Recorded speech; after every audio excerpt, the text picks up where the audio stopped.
स्वागत है आप सबका मेरी वीडियो में एक बार फिर से। और आज मैं लेकर आया हूँ कक्षा 10 यूपी बोर्ड के छात्रों के लिए एक नया टॉपिक, प्रकाश का अपवर्तन। बेटे पिछली वीडियो में हमने क्या किया था, परावर्तन से संबंधित जितने आंकिक प्रश्न, इंपॉर्टेंट आंकिक प्रश्न थे, हम कर चुके हैं। आज हम नया टॉपिक शुरू करने वाले हैं जिसका नाम है बेटे प्रकाश का अपवर्तन। चलिए तो लिखेंगे सबसे पहले हेडिंग, प्रकाश का अपवर्तन।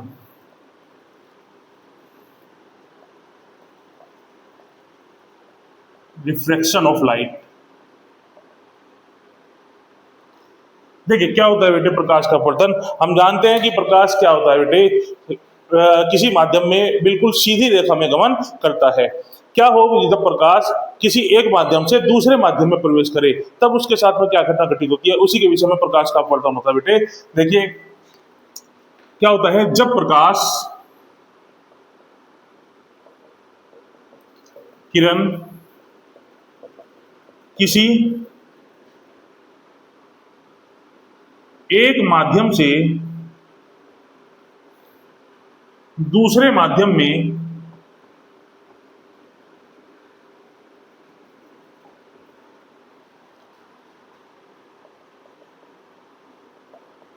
तिरछी प्रवेश करती है तो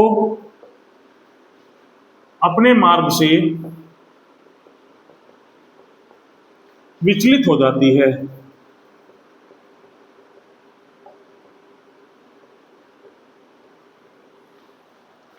तो क्या होता है बेटे, अपने मार्ग से विचलित हो जाती है। प्रकाश का यह विचलन ही क्या कहलाता है बेटे, प्रकाश का अपवर्तन कहलाता है। इसको हम एक चित्र के माध्यम से समझने का प्रयास करेंगे। मान लो ये कोई ऐसी रेखा है जो किन्हीं दो माध्यमों को अलग अलग करती है। ये माध्यम एक है और ये माध्यम दो है। कोई प्रकाश किरण जो कि पहले माध्यम में गमन कर रही है, पहले माध्यम में चल रही है, ऐसे तिरछी आपतित होती है दूसरे माध्यम की ओर। जब ये इस बिंदु पर आपतित होती है, इस रेखा पर आपतित होती है जहां से दोनों माध्यम एक दूसरे से अलग हो रहे हैं, तो यहां पर क्या होता है, प्रकाश बेटे सीधा इसको चला जाना चाहिए था ऐसे, लेकिन ये ऐसे ना जाकर इस बिंदु से क्या होता है, अपने मार्ग से विचलित होकर किसी और ही दिशा में मुड़ जाता है। प्रकाश का मुड़ना ही क्या कहलाता है बेटे, प्रकाश का अपवर्तन कहलाता है। क्या होता है, जब प्रकाश किसी एक माध्यम में चलते हुए किसी दूसरे माध्यम में तिरछा प्रवेश करता है तो वह अपने मार्ग से विचलित होकर किसी अन्य दिशा में मुड़ जाता है। प्रकाश के मुड़ने की यह घटना क्या कहलाती है बेटे, प्रकाश का अपवर्तन कहलाती है। ये जो किरण है, इस किरण को हम बोलते हैं आपतित किरण। और दोनों माध्यमों को अलग करने वाली रेखा के जिस बिंदु पर प्रकाश आगे आपतित होता है, इसको बोलते हैं बेटे आपतन बिंदु। और जो किरण अपवर्तित होकर चली गई है, इसको बोलते हैं अपवर्तित किरण।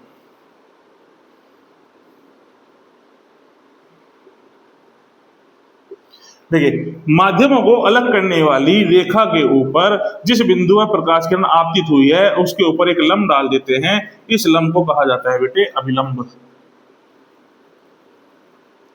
अभिलंब तथा आपतित किरण के बीच बना कोण, जिसे हम आई से निरूपित करते हैं, ये कहलाता है बेटे आपतन कोण। और अपवर्तित किरण तथा अभिलंब के बीच बना कोण, जिसको आर से निरूपित करते हैं, ये कहलाता है बेटे अपवर्तन कोण। आई होप आप लोगों को इतनी बात समझ में आई होगी।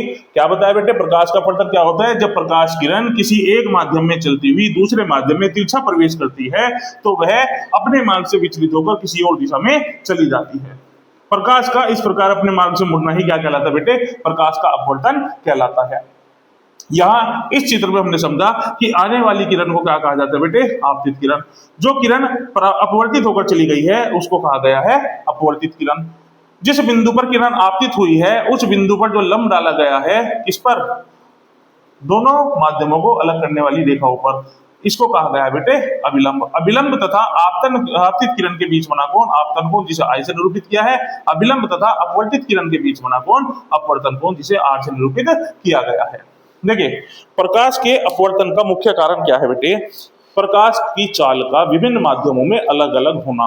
प्रकाश, जैसा कि हमने पहले प्रकाश के गुणों के बारे में पढ़ा था, प्रकाश वायु में 3 गुना 10⁸ मीटर प्रति सेकंड की चाल से गमन करता है। परंतु यह चाल सभी माध्यमों में एक सी नहीं होती। माध्यम बदलने पर प्रकाश की चाल में बदलाव आ सकता है। अलग अलग माध्यमों में अलग अलग प्रकाश की चाल होती है और यही मुख्य कारण है प्रकाश का एक माध्यम से दूसरे माध्यम में जाने पर मुड़ जाने का। तो अपवर्तन का कारण क्या है? अपवर्तन का कारण है विभिन्न माध्यमों में प्रकाश की चाल का भिन्न भिन्न होना। ठीक है बेटे, चलिए आगे चलते हैं।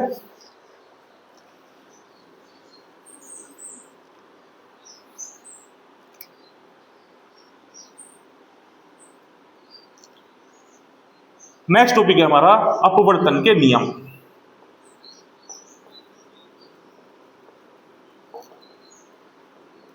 जैसे हमने परावर्तन के नियम पढ़े थे बेटा, ऐसे ही अपवर्तन के भी नियम पढ़ेंगे। अपवर्तन के भी दो नियम है। पहला नियम क्या कहता है?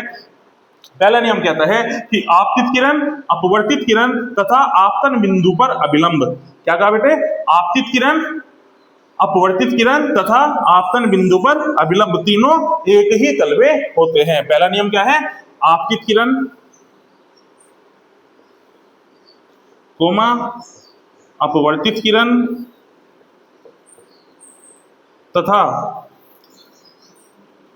आपतन बिंदु पर अभिलंब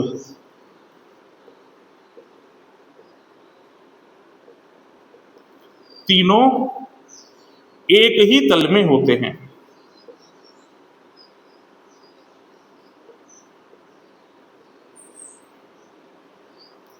दूसरा नियम क्या कहता है बेटे? दूसरा नियम कहता है कि आपतन कोण की ज्या यानी कि ये तथा अपवर्तन कोण की ज्या यानी कि साइन आर दोनों किसी एक माध्यम किसी दिए हुए। दूसरा नियम क्या कहता है बेटे? दूसरे नियम में कहा गया है कि आपतन कोण की ज्या तथा अपवर्तन कोण की ज्या का अनुपात सदैव एक नियतांक होता है। किन्हीं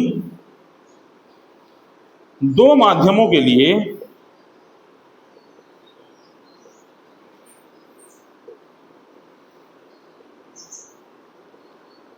आपतन कोण की ज्या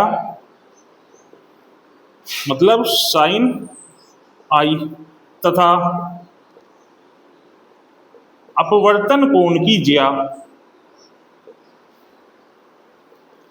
अर्थात साइन आर का अनुपात एक नियतांक होता है।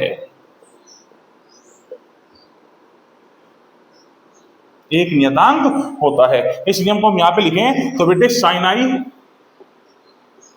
बटे साइन आर बराबर क्या होगा? एक नियतांक। यह जो नियतांक है इसे कहा जाता है बेटे अपवर्तनांक। पहले माध्यम के सापेक्ष दूसरे माध्यम का अपवर्तनांक। और इसे n से निरूपित करते हैं। किससे निरूपित करते हैं बेटा? n से निरूपित करते हैं। तो यहां लिखेंगे साइन आई बटे साइन आर बराबर n। इस नियम को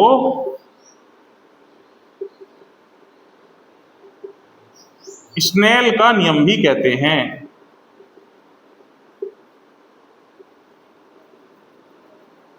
इस नियम को क्या कहते हैं बेटे? स्नेल का नियम भी कहते हैं। तो यदि आपसे स्नेल का नियम पूछा जाए परीक्षा में तो हम क्या लिखेंगे? किन्हीं भी दो माध्यमों के लिए आपतन कोण की ज्या तथा अपवर्तन कोण की ज्या का अनुपात एक नियतांक होता है। और इस नियतांक को हम किस नाम से जानते हैं बेटे? अपवर्तनांक के नाम से जानते हैं। तो आज की वीडियो में हमने क्या क्या पढ़ा बेटे? आज की वीडियो में हमने अपवर्तन समझा, अपवर्तन के कारण को समझा और साथ ही साथ अपवर्तन के दो नियम पढ़े। ठीक है बेटे, नेक्स्ट वीडियो में हम अपवर्तनांक के बारे में और उससे संबंधित आंकिक प्रश्नों के बारे में बात करेंगे। तब तक के लिए हमारे साथ बने रहिए, पढ़ते रहिए। वीडियो को लाइक कीजिए, शेयर कीजिए तथा चैनल को सब्सक्राइब कीजिए। धन्यवाद।